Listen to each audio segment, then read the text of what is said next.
Welcome to the MMA Roadshow, episode number 375. My name is John Morgan. Cold Coffee is with me, hanging out here at the all-new, upgraded, expansive, voluminous, I don't even know if that word makes sense. Something. Casa de Cold Coffee with my array of frosty beverages here in front of me, and you chugging on a gallon jug of agua like a healthy training individual. You know, as we do those who train for MMA. You know, honestly, I've always liked the taste of water, or just like water, but I can't afford that like bottled water shit, so I don't mind tap water. Right. But I like the taste of our water out here. I know a lot of other people freak out when I tell them I drink tap water. I'm like, I've drank tap water my whole life, but some people like that same tap water from the lake where they're finding all the dead people out there. This tastes like maybe like 70s mob hit. For anybody that doesn't know, I mean, obviously the water is well treated, but our water source here is called Lake Mead, and it's at a record low, like to the point that they're starting to freak out that like maybe we'll run out of water. Yeah, exactly, which is crazy at a time when the city's growing faster than ever. But it's receded so low that within the last couple of weeks or months or so, they're starting to find like barrels of bodies on the thing, and the police are basically just like, yeah, and be ready for more. Yeah. Like, it's gonna keep happening. As the water gets lower, you're gonna find them, so it's kind of funny. Surely the water goes through a bit of a treatment. I don't think it just comes straight out of the lake. You know, I haven't found like any like bloody water and like bits, but no, I mean, like, and they say our water is treated fine. You know, I mean, I like it. It is very hard. Like our water is considered very, very hard out here. So if you try to use it in things like, say, like CPAP or like a humidifier, now I've been realizing that my music room, when I went to take my since I have more time on my hands, since I'm always home now because I'm trying to be good, I was like, well, I'm going to really try to like learn these instruments that I bought, you know. Yeah. So I took the guitar to go get it set up. You know, I took the electric guitar to go get set up, and she's like, oh, so are you humidifying your house? Are you humidifying your room? I was like, what's that? You know, what does that mean? She's like, well, it's like, it's so dry out here that the wood in your instruments will start to bow, and they don't look at it. Like, you don't see it when you're looking at it, but if you would actually be somebody that plays, you could see how it affects and stuff. So that affects the sound, I imagine. It does, because when it has the proper humidity, like which is like between 40% and like 70%, I don't know, in a room or whatever, it does sound better. So I actually have a humidifier running upstairs in the music room, and just to humidify your instruments. The music room. Look at this. I told you the new Casa de Cold Coffee is lit, bro. My man got a music room. I do go sit in there and like look at the instruments that I don't know how to play. I have drums that are broke down, but I can't play them because of the HOA. But that is the only instrument I have like a firm grip on. I have a keyboard that I'm like, oh, I don't really know how to play that. I have a bass that, oh, I don't know how to play that. The electric's getting set up and stuff, but whatever. So I told her about how I didn't have anything. She's like, oh, no. Like, you're doing it wrong. And I was like, oh, I'm sorry. She's like, you need to do this. And so I got the humidifier. But what I realized is you can't just put regular water in it, because all the minerals and the stuff in the water, that would get you disperse, and then it would just fuck up your equipment and it'd fuck up the humidifier and all that other stuff. So I've never really thought as much about water as I have lately. So let me get this straight then. You use bottled water in your music room humidifier, but you drink tap water. Am I doing it wrong? Am I doing it backwards? I mean, I care more about the equipment than I do about me. Like, I think I could process the minerals and whatever. I mean, I don't know much. Now that you say it like that, it does sound pretty ridiculous. I mean, in your extensive mixed martial arts training, and as you guys are talking about caring for your body, I mean, your teammates might like to know that you give better hydration to your instruments than to yourself. Well, you know, I swear, after the class, I just want to die anyway, so I'd rather the instruments live on beyond me. I swore that we wouldn't just do extensive training updates every week, but we're about a week and a half in, so give us the quick rundown. Is everybody hanging in there? Everybody's hanging in there, man. we were doing more like grappling stuff today, which is like I get paired up with, of course, because since I'm a big boy, I get paired up with all the big boys. So the main guy that I've been working with he's about 6'3", 360 fucking pounds. He used to play football, and I'm just like, I don't want to fight. I'm like, that's why I don't want to fight at the end of this. I don't want to fight these big boys. But today I was going with another guy that was about my height, and he was like 290 or something like that. He's still strong, but both of them have youth on their side. But no, I mean, like the guy's been hanging in there. The team media's been hanging in there. Oscar's been doing awesome. I mean, but Oscar's all about it. I mean, Oscar wasn't like Oscar was like a not fit dude, right? And it was somebody that he liked working on and actually would run and do all that other kind of crazy shit that we see crazy. We're like, what are you doing? He's like, bro? He's like, I'll meet you at the bar. I gotta go to the gym first. We're like, oh, silly. Oh, you're wasting drinking time. But no, everything's good. I mean, like we're learning stuff. But man, there's been a couple days. Like yesterday was a really heavy, bad cardio day where there are points where I either want to just quit or throw up. And part of it, and they're like, and that's the biggest challenge that they're saying. Is like it's the mental side, getting over these things. But so we're trying to. You've seen Extreme Couture, so there when you walk in the main area, there's the bag and the there's a mat area to the right-hand side. There's this green, like, AstroTurf area right in the middle where they run, push sleds, other stuff. And then off to the left is equipment. Yep. Yesterday we were doing this part where the one of the other days we were pushing, like, these buckets down, almost like pushing like sleds, but when they don't want to put sleds, you're still bending over on these, like, large, big buckets and then pushing them out, and it was totally burn you out. Yesterday was worse, where it was like they gave us these little pads to put on the ground, so they wanted then to bear crawl back and forth and then do all this other stuff. And then at that point, like my arms were just failing, so I didn't have the strength or the ability to bear crawl. But then you don't want to quit, so then I'm trying to like bear crawl my ass and then crawl, but then it's like AstroTurf, so then it's burning up my knees, and I got rug burn on my foot and stuff, and I'm just like, this sucks. But honestly, at the very end of it, I felt good about, like, as much as I hated, and there were a couple points where I was like, all right, I think I'm actually going to throw up now, I felt good after the fact. So there's those little wins that are happening while all the time still feeling like, oh, shit, like this sucks. I'm down 6 pounds, so that's good. Trying to, the intermittent fasting is still sort of working in the same time. It does, unfortunately, right now I'm in the eating period. I could have beer right now, but honestly, I'm just happy with having water right tap now. Water. I just want some delicious tap water with some dead bodies. With the little, dead people in them.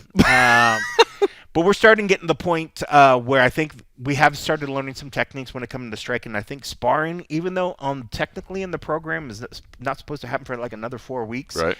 The way the coaches I can see where they want to get into that as well. They want to teach us that sort of stuff, which I love the fact that these guys, you could tell that they're actually taking an interest and actually taking pride in seeing growth. Awesome. So I think that they want to see us get to that sooner instead of waste all these weeks with just doing cardio, which is not a waste, obviously, I mean, like that's great, but I'm sure they don't want to just be like, hey guys, run some more. I think they want to actually teach techniques and feel like they're actually imparting themselves. Well, I mean, I'm a big Justin James fan. Obviously, he coached my kid for a while, man. Nasty.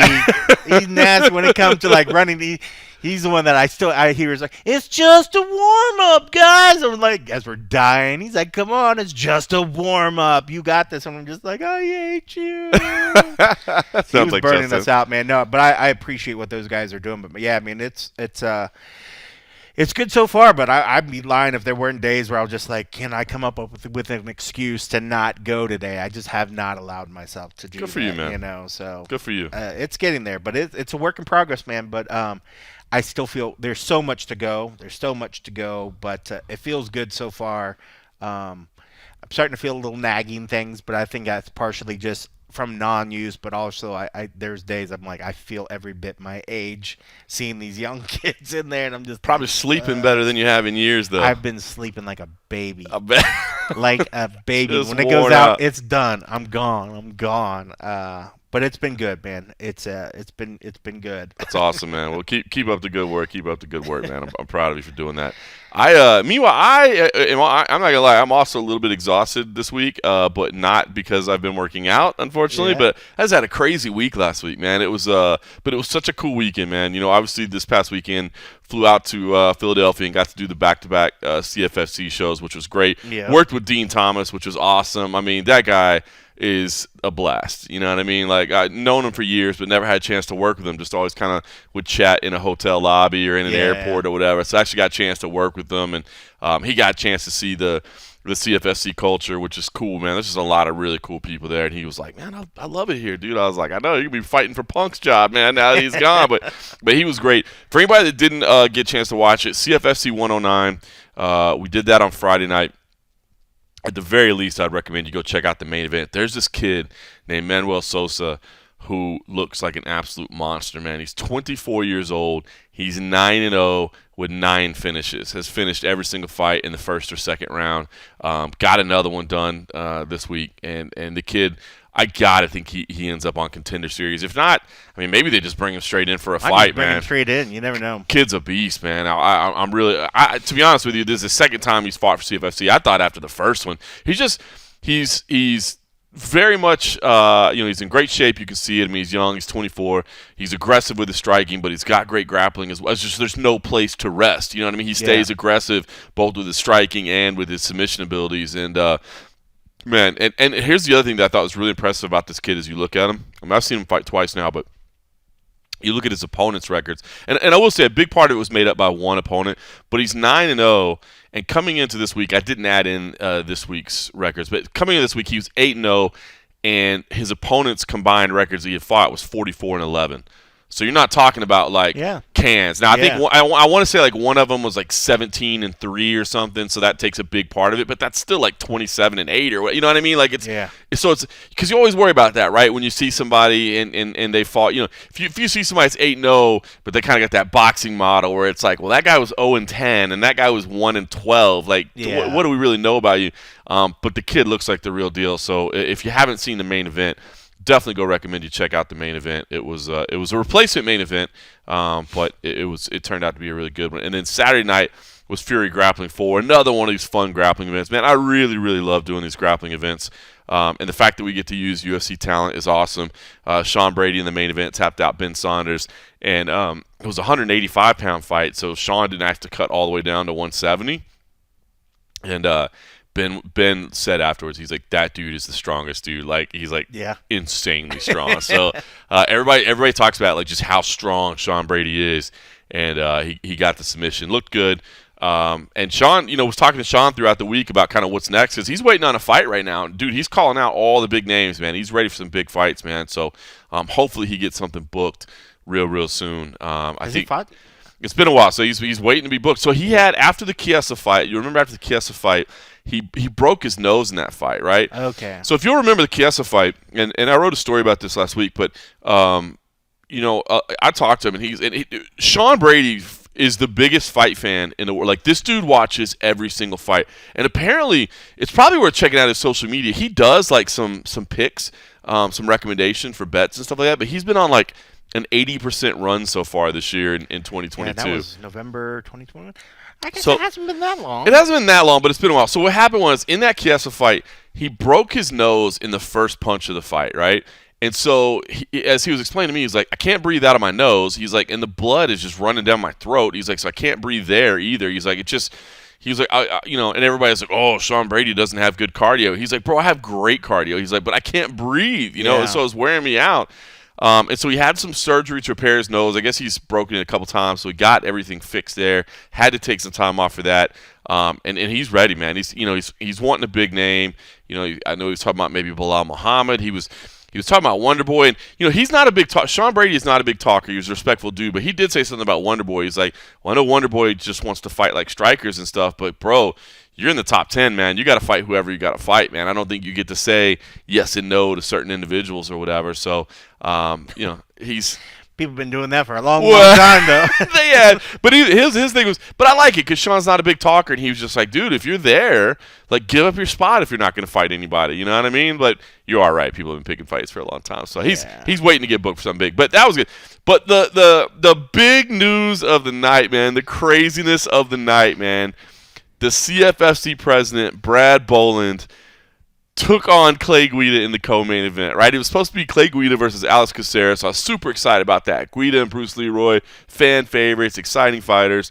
But Casares showed up, and I don't know if it was the flight or what exactly happened, but from the minute he got there, he's like, dude, I'm having some back spasms.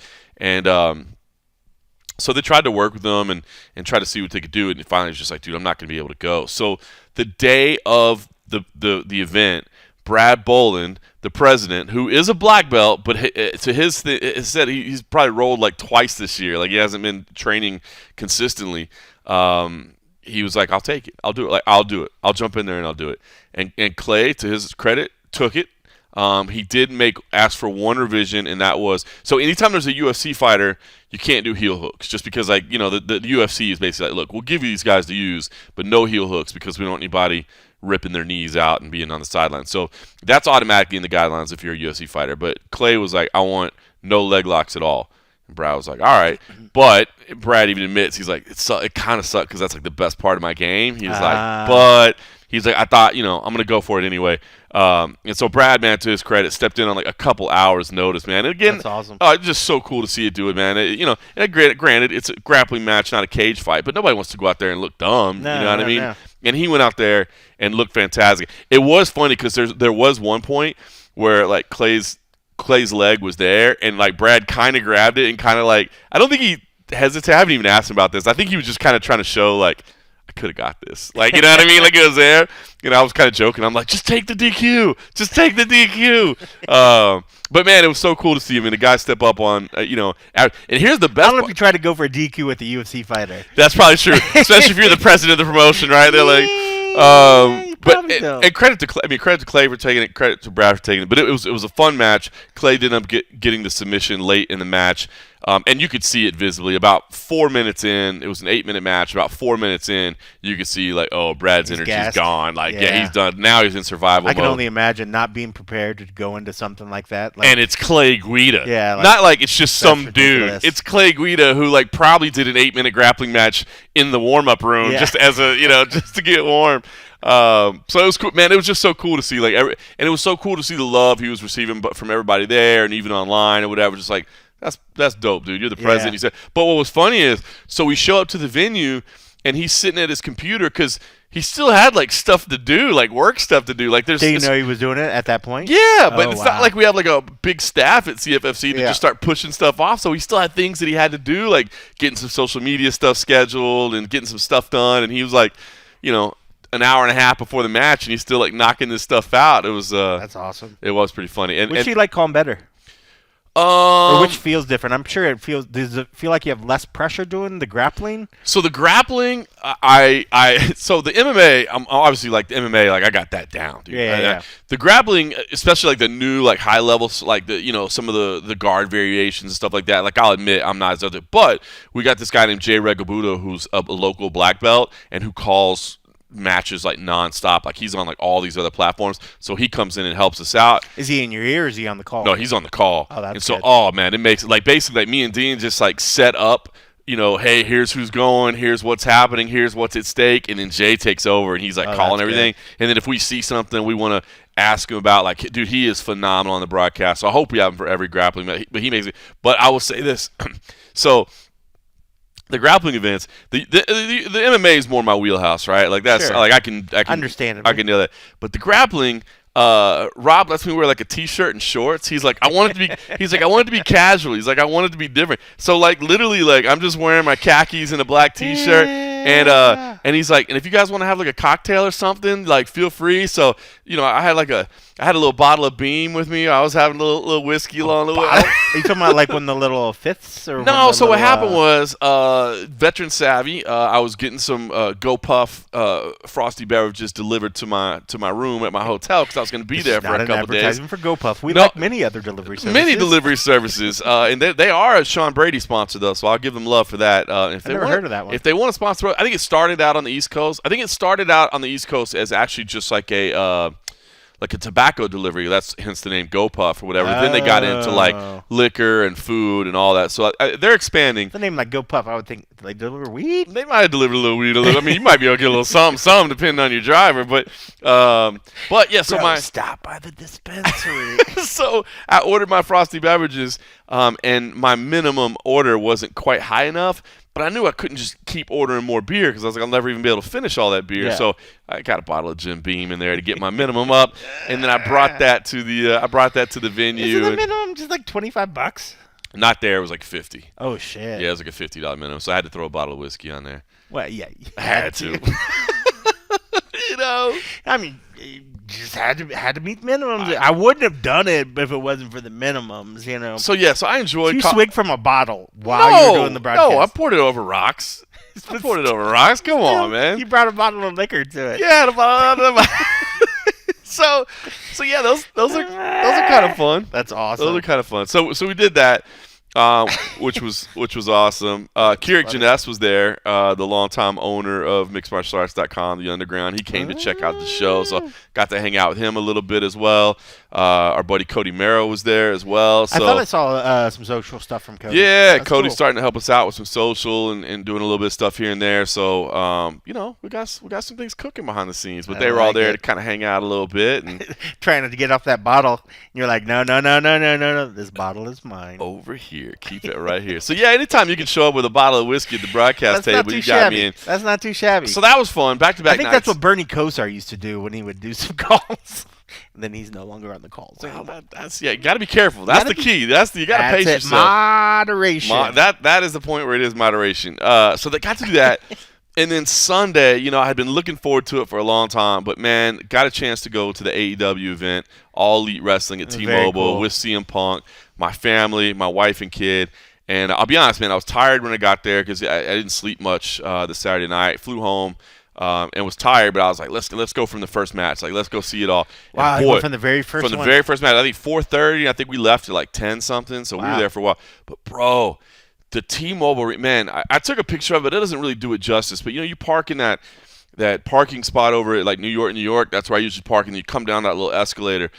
The whole plaza, Nokia Plaza in front of T-Mobile, packed. Like, wow. I'm talking about packed. Like, that place. Was it sold out? Wrestling fans, yeah, it was sold out. And wrestling fans, they show up from the start, man. So, that's cool. So it was cool, man. We had a good time. And But you also didn't just have regular old seats. Well, we had decent seats. I mean, you could have reached out, maybe grabbed the ropes. Yeah. I mean, I would have had to extend my arm a little bit, but yeah, you'd have to put the beer down to do that. Yeah, and then you don't want to do that, obviously.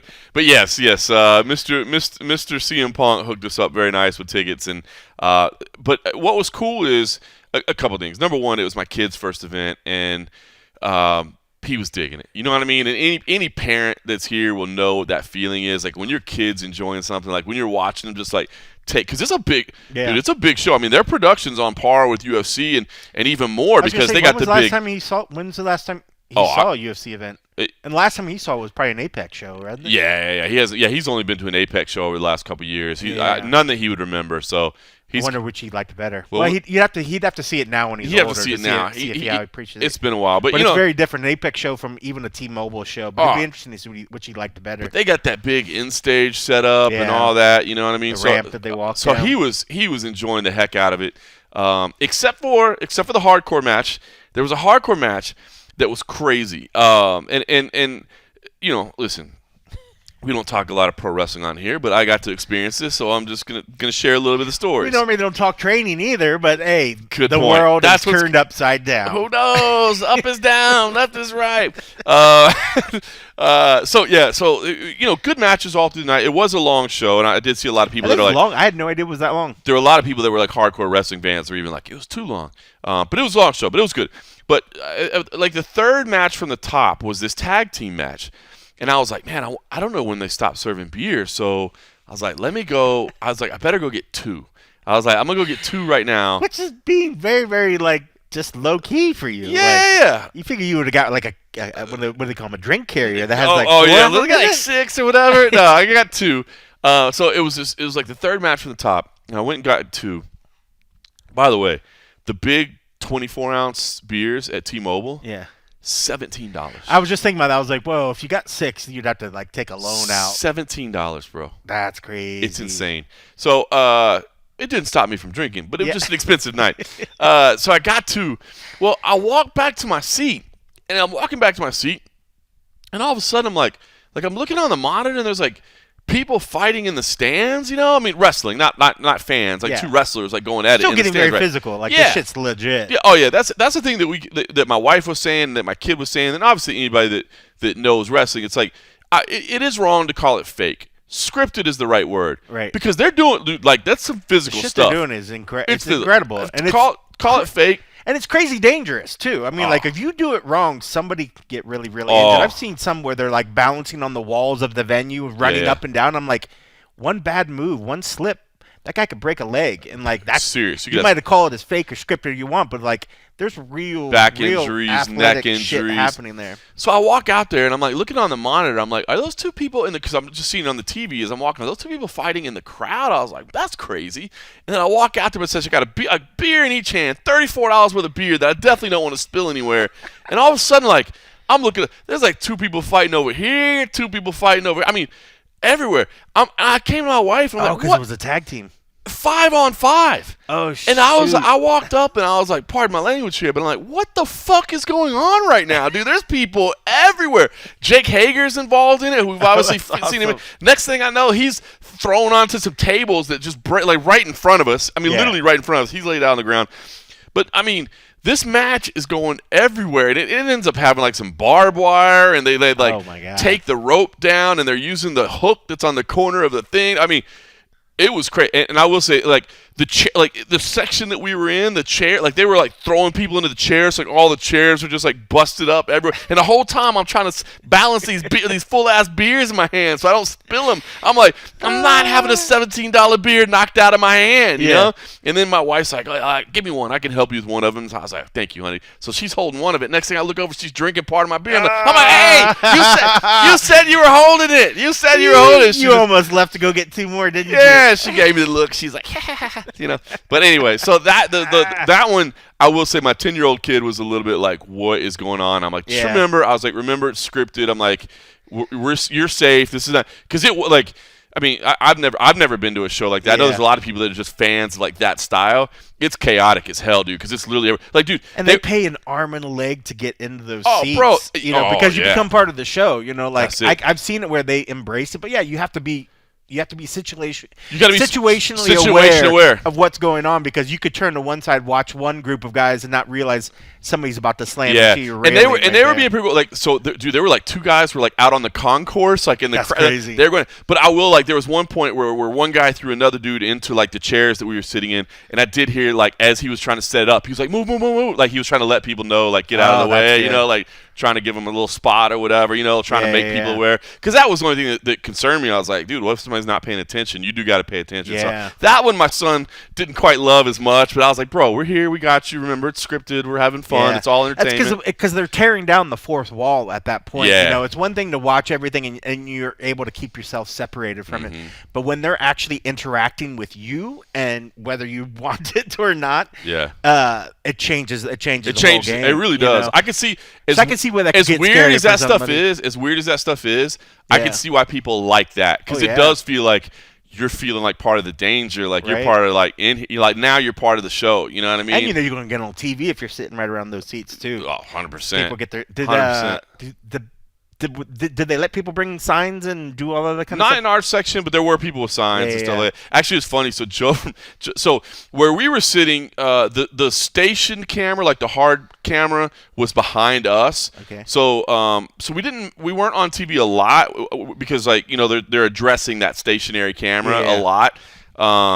But it was funny because so they're always looking up and over your head. Yeah, but it's funny. In fact, this is terrible audio, but I'll show you this because you got to see this. It's pretty. So Joe from H-Town, our good friend, he sends me a picture of Eli on the broadcast. Oh, nice. But it's really funny because what you'll see is that I guess the camera kind of zoomed in and Eli was standing up and turned around, so it's just his little head down there in the bottom of it. It's like a wide shot of the ring, and he had stood up, and I guess they had framed it just right, and so just his little head is in there. He stood up to turn around and talk to me, and Joe sends me this picture, and it's like just Eli's head down there in the bottom of the screen. Super funny. So that was all fun. And then, man, CM Punk came out for the main event, and I will say, and credit to Derek Brunson because he was the one that tweeted it, and we had talked about this a little bit, like when Punk came back and he had that moment in Chicago, right, where the whole crowd's going crazy. And Derek Brunson's tweet I thought was spot on, where he was just like, why in the hell did you ever come to MMA like when this is what you had? And I had that same thought as he was coming out, like, Cult of Personality's playing, he's up there on the stage, people are going crazy, yelling his name, chanting his name. I'm like, why? And I know he had like problems with the WWE and whatever, but it's just like, dude. Well, and at the end of it, I mean, there was that, but he still wanted to challenge himself. He did. He loves that. Dude loves it boiled MMA. down to that. He wanted to challenge himself. He wanted to push himself, and he did it. And he's gonna always have that, as well. But man, that fucking walkout song is so cool. It's a great walkout song. I love that song. It's a perfect song for a walkout because I forget that he used that, but every time I hear it, I'm like, oh, that song's so lights good. Go down, and you hit that guitar riff, and then all of a sudden the lights pop up, and it was cool. But so good. Dude, I've never been more into a wrestling match in my entire life, man. Well, I can honestly see why, but I mean, I thought that the picture that you guys put afterwards, like, you could see the joy in your face, and you could see it in Eli, but even in Phil's face, like, you could see he was enjoying that moment, being able to share that moment with like a friend. You know, like, that was really, really cool. So regardless of what anybody ever says about his tenure with the UFC, the guy wanted to go out there and he used his stardom to get a shot, and he went out there and he gave it his all, and there's no shame about that. And he is a legit good dude, man. Yeah, he seems really. He seems like. I mean, he was very, very nice and cordial when I had to deal with him in the past. But just seeing him, listening to him on the broadcast, he's got a personality that he makes you feel like you know him. So I can see where people want to come up to him afterwards and just be like, "Yo, Pong, blah blah blah blah blah." I think it's because a lot of times, even just outside of being a fan of his work in the cage and doing that sort of stuff, the way his personality comes across, he comes off very, very friendly, that you just feel like you know the guy and you want to come up and just say hey to him. So for him to go back in there and actually get the belt, I was wondering if they were going to do it. I didn't know if maybe they would just give him a shot and then maybe give it to him later. So when I saw later on and you were like he was able to get it, I was like, wow. But they did it perfect. They said, and as we'll say, again, I haven't watched wrestling in years, right? I mean, I watched wrestling when I was a little kid. When I found out it was scripted, I didn't enjoy it as much. But obviously, seeing my friend Punk wrestle is amazing. But they set it up perfectly because so it's like a back and forth match. Everything's going on, right? The guy picks up Punk and spins him around. Punk accidentally kicks the referee in the head, so the referee's down. So the referee's out, and the Hangman Page is the guy's name. Sees the belt over there and was like thinks about I'll just use this as a weapon because he'd already tried to use it as a weapon once, and then the referee's out, so he looks at it and he's like, you can see the theater of I'm considering what should I do. Punk is hurt, the ref's down. I could use that and go hurt him really bad. And he's and he just kind of shakes it off and throws it down. And then he goes to attack Punk without using the weapon. Punk counters and gets the victory just as the ref is waking up. So it's nice. So you made your champion he had to make the moral decision, and he made the right decision, but he paid the price for it because Punk capitalized. And it's not really Punk's fault because, but he capitalized. So now it sets up the what I mean? It's perfect. What great writing where it's like you made your champ make this moral decision. He made the right decision and paid for it anyway. So now you can still cheer for him. You know what I mean? I was that's brilliant because I thought the same thing. So like, that sets up like a rematch. Rematch. You don't hate the guy, and you actually have people that were wanting him to maybe. Yeah, but he got wrong. He could have cheated, and he didn't, and then now so it's like brilliant writing. So it's cool, man. It's funny. Like I'm not saying that I would like go to every show or whatever, but I really, me and my again, any parent will understand watching your kid have a good time. That changes the level of everything. And then to see my buddy Punk in there was super cool. I'd definitely go anytime he was around. Like I'd go watch him because it's fun, But especially keeps giving you those seats. I mean, that helps. Yeah, it was fun. It was a special experience. So that's awesome. All right, that's over. Now it's time for some mixed martial arts. I promise you, it is. Thanks for listening. Yeah, USC Fight Night 207. We just left Media Day. The start of, what's the stat they keep throwing there? 11 straight weeks of UFC action. So after a week off, we're hot and heavy back into it. Although it is traveling around a little bit. I know neither of us are going to Singapore. Nope. So, it's not us every week. But this week it is Alexander Volkov and Jairzinho Rozenstruik. I think we kind of knew coming into Media Day today that it wasn't going to be the craziest media day of all time. First of all, we had a lot of foreign speakers, which obviously I'm not saying it's bad that somebody doesn't speak English, but in terms of captivating video content and that sort of stuff, when it goes to the translator, it's just not quite the same. So I think we knew kind of coming in that the translator was very good. The translator was phenomenal, as always. I think we knew that it wasn't going to be the most exciting. And then you have Volkov and Rozenstruik, who, while dangerous fighters and capable of doing big things, they're not big speakers. Yeah, either they're one not going to talk a bunch of smack up Neither there. one. I mean, Jairzinho may have got the closest to talking trash he ever has in his whole life when he was just like, I don't think he's going to stand with me. I tried setting him up with the chin thing. I was like, so hey, you think his chin's going to be suspect? You think it's going to be an easy shot? And he's like, oh, is that true? Oh, I'm glad they said that. I'll have to pay attention. Thank you for the people that said I didn't know that. I appreciate that. You're doing it wrong. Yeah, too funny. That was what you call, I set you up, a T-ball there. It's interesting, right? Because both guys have had some setbacks recently, and so they're looking to rebound. It's an important fight in terms of rankings, right? You're talking about number 7 versus number 8, so it is meaningful. But it was funny because, I was taping our betting preview for Sports Illustrated with Justin Barrasso the other day. I can't remember if he said it during our taping or when we were talking beforehand, so I'll have to see the finished product. But he mentioned the fact that it's and I think it sucks to kind of say this, but it's accurate in terms of the excitement level. It just, with the kind of new elite blood that's coming into the heavyweight division, you struggle seeing these guys ranked among the very, very best, right? Like 7 and 8 is pretty much where they reside. You know what I mean? I struggle seeing either one of these guys making a title run. I struggle. It's not there. So, when you have that situation, it's like it's a big fight, but that kind of caveat does kind of temper my enthusiasm a little bit. And here's the other one, because, again, this was in the betting preview, but Justin was like, hey, man, 2 heavyweights, a lot of knockouts between them. Should we just automatically go for the round 1 prop? And I'm like, no, like both these guys have a tendency to kind of be moderately paced, I should say, and not necessarily incredibly aggressive and not necessarily, you know what I mean? So it's like I could see this fight going 5 rounds. I mean, I really could, and I can see that even though both these guys have the capability of turning out the lights, that it doesn't happen right away, and that that we get some plotting in there. It goes 5 rounds. It's going to be such a stinker. People are just going to be like, because I mean, like, who wants to see 5 rounds? When people think of heavyweights, they think of big smashing blows. You know, lots of just throwing dudes around. And at 5 rounds, you're not getting that. I know. You're getting a lot of careful plotting. A lot of respect for your opponent's strength. And so hopefully it does. Hopefully, we don't get 5 rounds of that. But but you're right. I agree with you completely. Don't be surprised. And if you get if you're the kind that likes to bet over unders, I would take a look at those over numbers and see what you can get. At least getting them maybe like the 3rd round or so, or at least something, because then you feel at some point one of these guys. Because if it is a matter where they've been in a lot of clinching, a lot of wrestling, somebody's going to be tired. Right. So by the time that 3rd round, somebody I would imagine is going to be wearing down to the point where maybe some of the shots weigh in, but. But you're right. I think if there is an attempt for one of these guys to try to make another run towards the top, it has to start with this win, and then whoever loses, I guess maybe we just hang that gatekeeper tag right on them, and just say, hey, if you guys are going to get to the top of the division, where they're still dangerous, they still have value, but you're right. I mean, this new crop of fighters, but that's even like light heavyweight. Some of these guys coming in.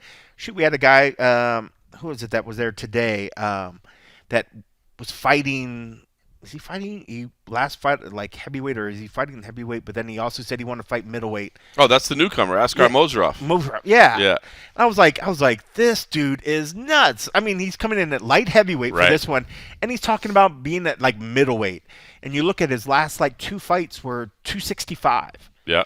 Like, kudos on your body being able to like morph like that, but he was 100% serious in the fact that he thought he could get down to middleweight. The new breed of these cats coming in here and fighting this light heavyweight and some of these heavyweights, some of these guys, they're just a whole different breed, man. The just the physicality of these guys coming in, and it almost look like you look at Jairzinho, he's so just a hulk of a dude. But, like, I don't see the flexibility in his game that you see some of these new cats coming in that are able to sort of morph. They're like, yes, I might be a smaller heavyweight. I'm never going to hit 265, but I'll jump down and I have the physicality to go down to light heavyweight, which for some of these guys, and then they're able to go more, I think they have the better skills and be able to get onto the ground and do all these ground game. They have better submission skills, and a lot of these other guys, they just don't have it. Volkov does, in terms, in my opinion, between these two, is a better, well-rounded, has more experience overall. So I think he has more weapons, and he just needs to stay away from the striking of Jairzinho, kind of grind him down a little bit, wear him down a little bit. But at least between the two of them, he's the one that I see that has more dangerous weapons. But even we've seen what happened to him in his last one against one of these new cats that's coming up that has power, but also has one hell of a ground game as well. I mean, I hate to, I hate to like call these guys both at like sort of like gatekeepers now, but at where they're at right now, I feel like that's the best terminology of where they're going to go. Well, whoever wins has a shot to at least try to go up, but we've seen both of them deal with the guys up above them. Well, and remember, we always say gatekeeper is not a disrespectful term. It's not disrespectful at all. It's just reality of like there's a level, right? And if you're going to get to this elite level, you got to get through me. You know what I mean? Especially if this is gatekeeper to the top 10. Yeah, that's one hell of a distinction. But I think you're right. I just struggle seeing either one of these guys winning a title. So I think that's an accurate description. Ultimately, I lean Volkov in this because of exactly what you said. I see him utilizing wrestling. When Jairzinho says, "I don't think he's going to strike with me. I think he's going to try to take me down." I agree. Like, I don't even think it's trash talk. Like, I mean, if you're Volkov, yeah, sure. Try to use that big body that you got. Try to use that range that you got. But if Jairzinho lands, you're going to hurt. Yeah. You know what I mean? So why even give him that opportunity? If Jairzinho is not on his feet throwing big shots, like, Jairzinho is not going to triangle choke you off his back or something like that. So it's why wouldn't you? I don't even know if Jairzinho is going to hurt you in the clinch if you have him pinned up against the fence.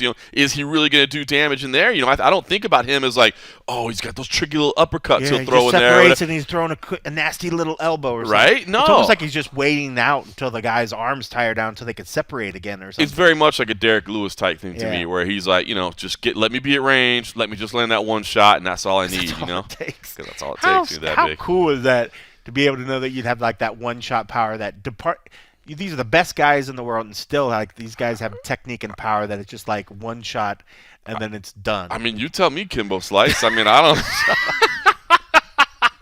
I don't know. This was not a top level guy. That was a opponent. All right, so listen, this guy ain't breaking the top 1 million. Co-main event, I do find very intriguing for a couple of reasons. First of all, Movsar Evloev, I believe, is a badass. I believe he's a future title contender, potential future champion.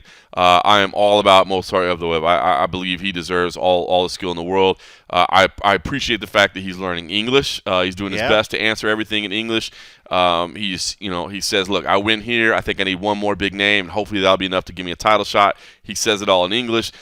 It's not the most emotion-filled, inflection-filled English, but it's English, you know what I mean? And I can appreciate that. Like, it does help. So I appreciate that he's doing that, and he even says, like, I'm going to try to get better at it. undefeated, 15-0. It's hard to get to that mark, no matter who you're facing. I think this guy's the real deal. Against Dan Ige, who has had a couple setbacks, but against elite level competition. And if you look at it, it's crazy. He goes from Zombie to Emmett to Movsar. If you look at his opponent's records, even though he's had 2 losses, they keep getting better. It's almost like they're getting better. Isn't that weird? Yeah. Damn. And kudos to him for being willing to take those fights. But I don't know, man. I thought he was very insightful. And he's always very insightful and honest. But today, talking about the setbacks and talking about where he needs to be and the realizations that he's had, I thought it was really good. And so we'll let you hear from Dan Ige as well, and understand that when the conversation comes in about Amber Heard and it was because the trial, which I have not watched a single minute of. I know, I didn't either. The only thing I know is that she pooped in his bed, and that's all I know. That's literally the only thing I know about the whole trial. In fact, that's how they coined the phrase "shit the bed," right? It was her right there. So when that comes in, if you wonder why the hell that was asked about, it was because at that moment, the jury made their decision, and then they passed judgment or that's whatever. It. All right, so here's Dynamite Dan Ige. How's it going? What's going on, Dan? You go from Zombie to Emmett to the undefeated guy. Do you ever go like, hey, can we slide back a little bit? What are we doing here? Nah, man. I was just talking to Gavin about that, and I've been really thinking about it, and that's what my legacy is going to be at the end of the day, the guy who's fought anyone and everyone. And I was just saying, like, I would be a coward if I tried to choose an easy route to the top. And I want to be the guy that's known that's fought the best guys in the world, and that's all I'm out here to do, is to test myself and to grow as a fighter and to eventually reach the top. I was going to say, in some ways, it's like a compliment, right? They keep giving you guys that have better records each time out. Do you take that as maybe a sign of respect from the organization? A little bit. I really don't think too much into it. I'm sure there's not a whole lot of guys out there, especially in the top 10, top 15, that wants to fight a undefeated Russian that's just coming up the rankings that not a lot of people know. But I'm that guy, and I find some type of pleasure to give a guy his first loss. So, that's what I look at in all this, when they offer me that opponent. And I'm usually not one to turn down a fight. I don't think I've ever turned down a fight, actually. So here I am a few days away and get to do this thing again. Didn't necessarily get the results you wanted the last couple times out, but just curious what you thought about your performances. You are taking guys to the distance. You're putting on good fights. Do you take any comfort in your performance? A little bit, but not really, man. I just, like my last fight, for instance, it was a close fight. You can argue both ways, but at the end of the day, I didn't get my hand raised. And why? Because I didn't do enough. And, when I look back at that, it's just like, what is it that's holding me back from getting to the next level? And, it's those little moments, and like taking risks, taking chances, and that's just something I've been focusing a lot in my life and in training, is just taking more chances in life. And I really think that will start to translate in my fighting career. And I feel like I'm growing a lot. I feel, I'm on a fresh slate, if you want to call it that. You could say I'm, 0-2 in my last 2 fights, but I see myself as 0-0. I'm a new. It sounds cheesy to say, but I'm a new person, and I'm starting fresh, and I'm having fun with this again. I kind of grew kind of bitter over the sport over the last year, and I put a lot of pressure on myself when I became a dad. Like, I had to financially provide for my family, and that was just an extra pressure I didn't really need, because I never got into this sport for money. I got into this to be the best in the world, and I knew eventually money would come. But you start making decent money, and then you hear all the topics about fighter pay. You can get bitter over the sport real quick. And so I just, taking financials away, I tried to get back to my roots. What got me to the UFC? I was fighting for 10 free tickets. I fought for free my first pro fight, And then I fought for $500. Like, it was never about the money. It was to be the best. And that's kind of the mindset I have again.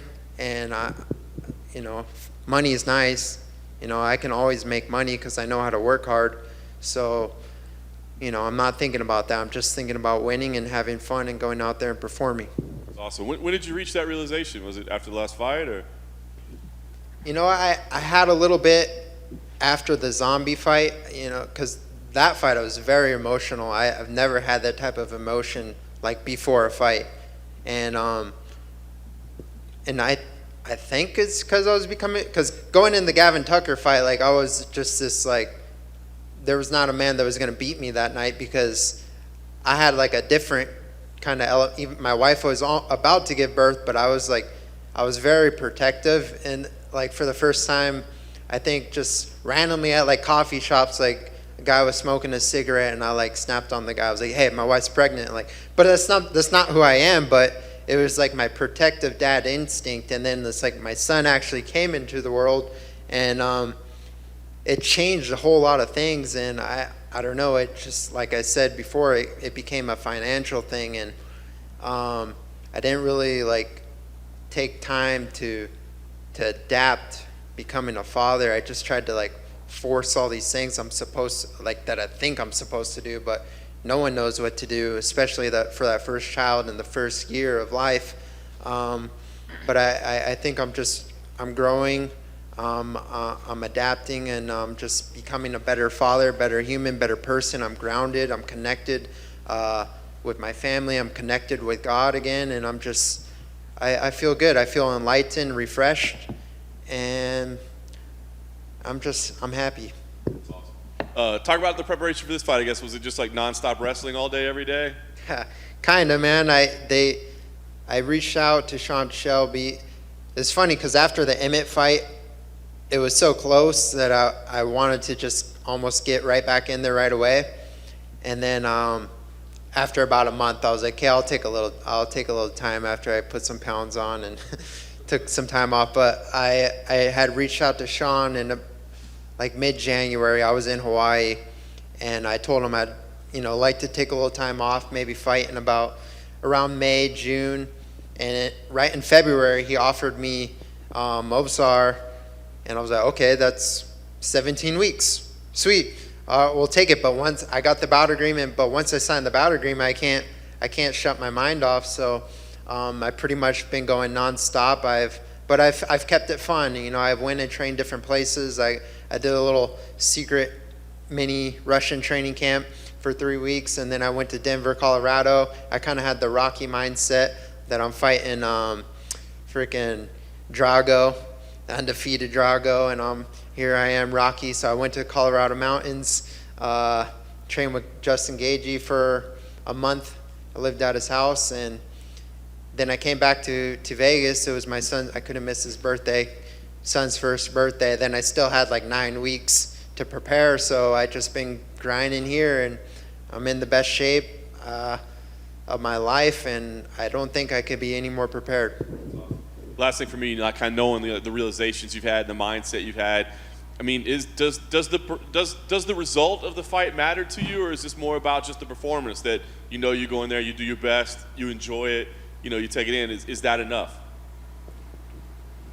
I really do see myself winning this fight, but it's not about for me, it's not about the result, the trophy, the performance. It's about me going in there and being free and having fun with this. I think I've been in this sport for a while now, and I've been there at the top. I've been there when I was on a 6-fight win streak, and I had the company behind me, pumping me out, giving me main events, and you buy into your own hype a little bit, and you start to believe you're this person who you really aren't. I'm just a normal person like every other fighter in this, but you buy into your own hype, and I think my opponent's probably experiencing that right now. 15-0, it's kind of hard not to be a little confident and cocky, and you got the odds makers behind them, you got the media and everyone saying, oh my god, this guy's unstoppable. Like, he's just another human being like myself, and he's had an equal amount of time to prepare, and we'll see what happens Saturday night. But I'm confident I'm going to go in there and get the W. Hey Dan, what's the super secret Russian camp that you went to? It was here in Vegas, but I don't want to. When it all happened, it was just like a weird political time with like the war and everything, and I don't want to get anyone in trouble just because like I was out there grinding. That's all that matters. I've actually trained with the Russians a lot. I've trained with Khabib. I've trained with Islam Makhachev. I've trained with all the best guys that are the top Russian prospects in this game, and now I get to fight one. But I've done a lot of training with them in the past, and there's I know, although they're all a little bit different, they have a similar approach and a similar style. So I'm used to the style, and I've gotten hundreds of rounds, literally hundreds of rounds with these guys where I was sparring 3 times a week, and that's something I never do. But I followed the Russian training program where I'm sparring 3 times a week and grappling every single day, and I can't count how many rounds that I've gotten with them. So yeah, that's all that all adds up, and here I am. You say that you've wrestled with Khabib and Islam and all of the killers over in Extreme Couture. On tape, what do you think of Movsar's wrestling? I think his wrestling is really good. I mean overall as an MMA fighter, he's really good. He's able to put everything together really well. His ability to anticipate and know when guys are he knows when to fit in on takedowns and knows when to strike with guys. And typically when you watch him fight, if he has a little bit better stand-up, he won't even go to the wrestling. He'll just stay and strike with guys if he has a little bit better stand-up. But I think it's what we haven't seen from Movsar, and what we haven't seen is his ability to face adversity. I've faced a lot of adversity in my life, and I've overcome a lot of obstacles and a lot of mountains, and I've climbed a lot of mountains as well. And he's on the mountaintop right now, but he doesn't know there's another valley ahead of him to get to the next peak, and that's me. I'm the valley. So I'm excited to be the one to put a 1 on his record. But at the end of the day, he's a great fighter. He's a great test, and I'm just excited. Did you also go out to Arizona? I did. Yeah. I thanks for reminding me. Yeah, I went and trained with Cejudo I went for 5 days. I went out, trained with him, and then I went to the fights to support Justin. But yeah, that was a nice little, I guess you could call it downtime, because we didn't train super hard, but we broke down just the fundamentals, the philosophy of fighting. He explained to me his philosophy, and I just try to take little bits and pieces from all the greats, from Khabib, from Justin Gaethje, from Henry Cejudo, and all the guys that I've been able to be around and learn from, and to make it my own, and make my own style, and make my own. I don't even know. I feel like I've really grown a lot, but I've taken that time. Say if I got this fight on a 8-week notice, I wouldn't have the courage to go out and get out of my comfort zone and go to Colorado and do things out of my typical normal routine. But because I had 17 weeks to prepare, I got to actually make it fun and do different things and get out of my comfort zone, because I knew I had so much time to it's always I guess the anxiety you get is more so about being in shape and making weight within 8 weeks, but having 17 weeks, there's no excuse for me to not be in shape. And so it's given me that freedom, and having that freedom has also kind of just enhanced my mind and my spirit to go out there and have fun and take risk, and yeah. Awesome. And finally for me, win Rocky win. What'd you go with the T-shirt choice? I don't know. It's just like a little symbolism, like I stated earlier. I'm fighting Drago, man. I'm fighting Khabib, and I'm Rocky. I'm the guy they count out. You know, I'm not supposed to win this fight. That's what the odds say. I'm not supposed to win, but don't believe in that shit. So, thank you. Dan, thanks for taking the time. Heading into the fight, you know, co-main, you've been here, main, all that. How great has the experience been to be able to get the father, Dan Ige, the hype Dan Ige? Like, what have you taken little by little to put together the best version of yourself? You know, it's literally just time, because you can't learn something right away. Everything takes time, and that's how you build perseverance, is going through, you know, daily struggles, learning new things. Becoming a father was very hard. I'm super blessed and fortunate to have a great wife who, you know, does a majority of the parenting, so I can go out there and, you know, work hard. She helps me help her at the end of the day, or yeah, vice versa. So we definitely help each other. We have a good team, a good structure, and I think that's super important, because I used to, I don't know, I was a very selfless fighter, I guess, and this is a selfish sport, they say, and being selfish was something that I've always had a hard time with. So it's like literally, like, after training, I should be focusing on what am I going to feel, what am I going to put in my body. But my first instinct is, okay, what does my wife need to eat and what does my son need to eat?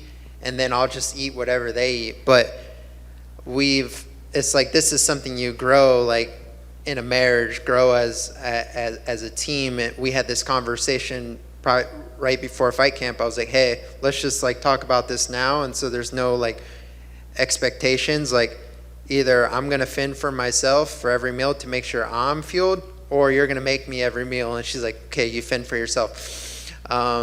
So that was like something that's definitely taken a lot of stress off my plate, because I do stress a lot about, you know, my family and my other livelihood. But now it's just like, I figured out how to kind of separate them. Even though they're my fuel, they're my motivation, you kind of have to separate family and fighting, because it's a crazy sport, and it's a brutal and a ruthless sport. And at the end of the day, it's like, I got another guy trying to essentially kill me. If there's no ref in there, like, we're trying to kill each other. That's what we do. And I mean, you could look at this as a sport and points and all that, but like, no, you have to go in there with a killer instinct. And I kind of didn't have that. Speaking of my last fight, like, I didn't have that with Josh Emmett. He's a nice guy. I remember I've had not really a relationship, but like being around him at the PI when he was doing his knee rehab, I was doing like shoulder rehab, and like, he was always a nice guy.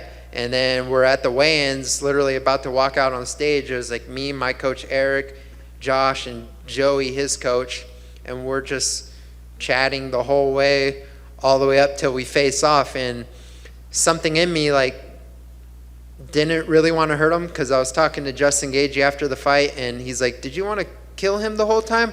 I'm like, good question, but no, maybe for a split second I wanted to kill him, but there was never like, I didn't want to kill him the whole time. So you have to take away that like personal relationship. So I'm sure Movsar is a nice guy, but I see him as a little evil bastard trying to take away from my family. So I'm going to go out there and, yeah, treat him that way. All right, man. And lastly, for me, not that Dan Balboa needs any more motivation, but your opponent let us know that he's predicting a first-round finish. Comments on that? You can predict whatever you want. So I've never been finished in my career. I've fought the absolute killers of killers in this division, and if he's any different, he hasn't finished anyone in his career. He finished some guys in the regional promotions, but never in the UFC, and he hasn't fought the high-level guys that I've faced and I've finished. So yeah, I mean, hopefully he can back up his talk, but at the end of the day, we're gonna fight, and you know, good luck to him. My man, thank you, and good luck on Saturday. Thank you. Is that the most Justin Gaethje question ever? Like, Yeah, well, no, I don't know, dude. Yeah. No, for real, dude. Talk about like learning how to take risks. Just go surround yourself, like go live with Justin Gaethje for a month, and it's a crazy mother effort. This is a slightly off-topic question. I have no idea if you'll care about this. Did you care that Johnny Depp just beat Amber Heard in court and got $15 million off her? I don't know. Good for him. I don't really follow those. I see a little bit online and like read the memes and stuff, but I didn't really get into the case. But 15 million, good for him. I've got another one for you. Have you ever in an argument pooped in your bed? Never. Neither has my wife, so. Thank you for clearing that up. Sure thing. Sweet. Okay, thank you.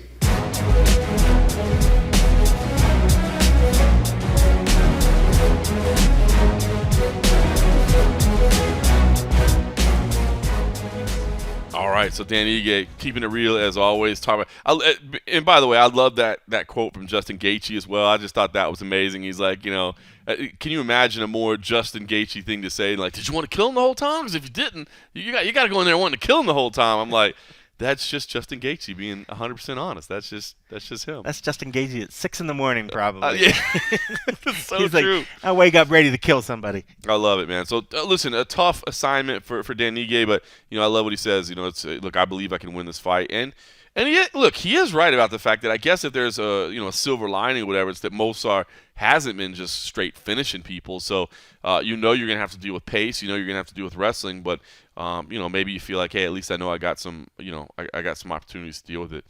Michael Trijano versus Lucas Almeida. Lucas Almeida, the newcomer, impressive record.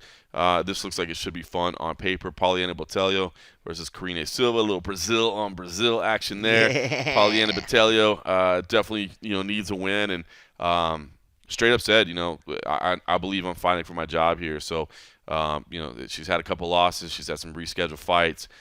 She thinks she needs to get it done. Oda Osborne versus Zaruk Adashev. That looks like it could be a very, very fun fight on paper.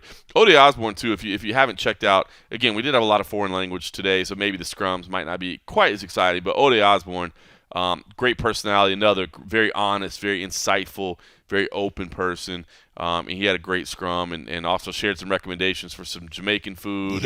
Yeah. It was a fun one. So I'd recommend checking it out. Could you tell we were very hungry at that point? Everybody was waiting for lunch to come in, asking a lot of food questions. Poor guy's cutting weight, and y'all are hungry asking him about food. Zaruk Adashev, who had a great fight last time out. So, on paper, that should be good. Alonzo Minifield and the aforementioned Askar Mozarov. Alonzo Minifield always he's not the most how would you say? He doesn't speak in long sentences. He's pretty quick and direct, but I think he's got a great sense of humor and a great little quick wit. Yeah, you wonder sometimes if he's having a good time being up there, but then he'll say something and then he's like smiling like, oh, that was a joke. Like, that was a joke. All right.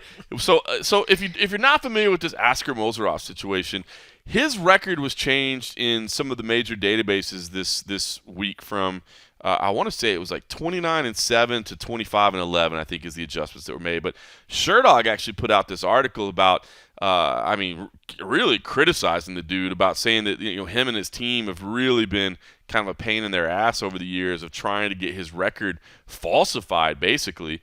And Askar explained it. He was like, "Look, I did have a different name at one point, but so that caused part of the confusion. I fought in China. That caused part of the confusion. So he kind of said, look." There's a whole bunch of confusion about it. Like, I promise we weren't trying to be shady about anything. So, okay, what's he going to say? Like, yeah, we were trying to be shady the whole time. What's he going to say? But Alonzo Minifield was funny, like, asking him, like, hey, so have you seen all this? And, what's going on? And he was like, it's preposterous. It's madness. And I thought that was hilarious, man. Like, that was that dry sense of humor where he's just, throwing it out there. But then he had a great quote to follow up, and he's like, look, I'm anxious to see how he fights on Saturday night. We're gonna find out. We're going to find out. Yep. So interesting there. So this Askar Mozarov, I think, is a bit of a question mark. Is he impressive? Is Is it the work of falsification? We'll find out. And then, look, the prelims. Did he really fight in all those weight classes? Yeah, exactly. That'd be funny to find out. That's not even the same guy. Like, so the prelims, actually, some of the prelims on there are pretty entertaining. And by the way, an early day on Saturday, right? I want to say first fight like 10 a.m. our time. I think it's even earlier than that. Maybe like 9:45. Oh my goodness. I don't know. I feel like it's really, really early. Maybe it is 10 something. Still, that's amazing because it's supposed to be done at like 4 p.m. Pacific time. That's amazing. That's awesome. We'll take that. That is awesome. The sun will still be out. That is a rarity to leave a Vegas event with the sun still out. So true, so true. But look, Felice Herrig versus Karina Kovacevic, that's intriguing. I imagine Cole Coffey finds it especially intriguing. I do like that one. I do like that one, even though I would tell you I like that Bottellio one as well. Joe Selecki versus Alex Da Silva. Damon Jackson is there against the late replacement. Nicholas Stolce is back against Benoit St. Denis. Tony Gravely is there against Johnny Munoz. That should be a good one. I like Jeff Molina versus Jaga Zumagulov. That's probably my most anticipated fight on the prelims, man. I love that fight a lot. You got Aaron Blanchfield, J.J. Aldrich on there. So I look early. I think the prelims should be a lot of fun, and I think overall this card could be fun. And it's an early card. It's not keeping us there late. I think that's going to be good. So we'll have full coverage this weekend. I did want to say, by the way, I had a question that I wanted to answer here because I actually happened to hear the answer to this. Ryan Hall had put out that he had just signed. This was JT_lines on Twitter. Hit me up. Ryan Hall said he had just signed to fight in August. Any idea if he had an opponent? Just curious who they were going to give him. And he said, I'll hang up and listen, which is funny because it's a tweet. I did actually hear that the idea for Ryan Hall before he completely blew out his ACL was he was going to fight one Pat Sabatini, so CFFC's own. So I happened to hear that while I was out there this weekend, and kind of bummed that fight didn't happen, man. I think that would have been a great fight, Sabatini versus Hall. I love the matchmaking on that, but ACL blew out, so he's out, and now Sabatini's got to find a new opponent. So answering that question. All right, listen, I should also say, by the way, if you like what you listen to, make sure you do us a favor. Go rate us, review us.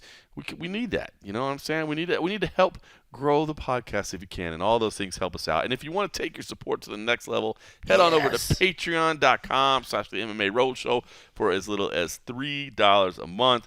You can help support the show and get exclusive access to the NF episodes that we do after every UFC event, including this weekend. I will do one in the early evening hours of Saturday. That being said, we got to give a big shout out to Sam.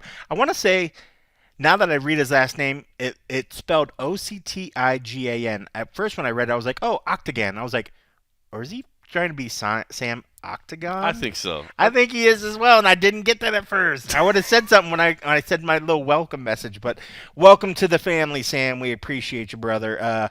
So his money, I think he's over there in Australia. Ooh. So he's down under. That was my best I could do for you, Sam. That's I don't even know what that was. I don't either. You're not going to take advantage of it to drop a C-bond? I don't want to. Well, yeah. You sick cunt. Welcome to the team. Now he's either going to quit and not be a member or not. But, no, we appreciate you guys. But, yeah, welcome to the family, Sam. We appreciate you guys very, very much. You're all a bunch of sick cunts. Which is a good thing. If we're all down in Australia, it's not offensive. Coffee can't wait to get back down to Australia. I love it. I'm like, C-bombs left and right. What's the proper use of this? Can I use this in every phrase? So funny. That's sick. So funny. Listen, the NF episode we'll have this weekend. Neither of us will be traveling to Singapore, but that just means that we'll be able to get together and do a preview show from here and maybe talk about some other stuff along the way. There is a one championship on Friday. It is headlined by a kickboxing match. So, but again, you got the nice mix of kind of things on there. Yeah, so, it's very cool what they're doing. I do. I am. Very cool I've become a bigger fan of one lately with the mixed cards. If I'm being completely honest with you, man, I think I like those a lot more. So that's Friday, and then listen, we'll start getting busy again. Like I said, 11 straight weeks of UFC action. Bellator will be back. We got some CFFC cards coming up in July. International Fight Week coming. We got there's so much stuff working behind the scenes right now. I can't wait. Hopefully some of it comes to fruition and we can share all the news with you because I think we got some fun stuff in the pipeline. In the meantime, I'm going to leave the Costco coffee so he can go to sleep. This man, I will stay up for a this few man more is hours. training and waking up at like 5 a.m. in the morning. I just have no energy to stay up late anymore. I just want to go to sleep. Much respect to you. I actually got to get up early as well tomorrow. I got a early morning interview with Yuri Prohashka. So he's that should be fun. I don't know if he's already over in Singapore or he's still in Thailand, but the hours are kind of off, so I got to get up. I think he'd want to get over there and start getting A acclimated. lot of people were traveling already. I think I was supposed to talk to Valentina late last week, but it was the day I was flying to Philadelphia, and she was already on her way. So everybody's going over there pretty. Which is interesting because you know they're going to be keeping those weird hours like we did in Fight Island, where the fight's going to be in the middle of the night because the pay-per-view is going to be normal time. So it's weird. Like you're going over there, and you're still trying to stay on a North America time, but your body still needs to adjust. Like, that's a long-ass flight. Like, I always say, like, flying to Singapore and flying to Abu Dhabi are two of the worst jet lag I've ever had. Like, legit jet lag. Where, like, it's one thing, like, you travel from East Coast to West Coast or something like that, and you're like, yeah, I'm kind of tired or whatever. Those jet lags, it's like, I have to go to sleep right now or because my body is shutting down. You know what I mean? Like, I cannot stay up any longer. So, it seems like everybody's getting over there pretty early to try to get adjusted. And the humidity, I just did look right now. It's 88% humidity right now. 82 degrees. So that's all. The temperature is going to be good. 82 degrees, but the feels like is like 107 or something. 1 million degrees. Yeah, that humidity that's no joke, man. That's just ridiculous. And you have to go over and get acclimated to that. I mean, granted, it's not like you're going to be fighting outside, but still, that just saps your energy. 100%. So we'll talk about all that next week. In the meantime, for all you over at patreon.com/StatementRoadshow, we'll wrap it up with the end half. And obviously, feel free to reach out to us with any questions or comments or concerns that you have because you're family. You know what I'm saying? Yeah, that's how we And for the rest of you, you're not quite family, but we still like you. We still like you. We still like you. Thanks for listening.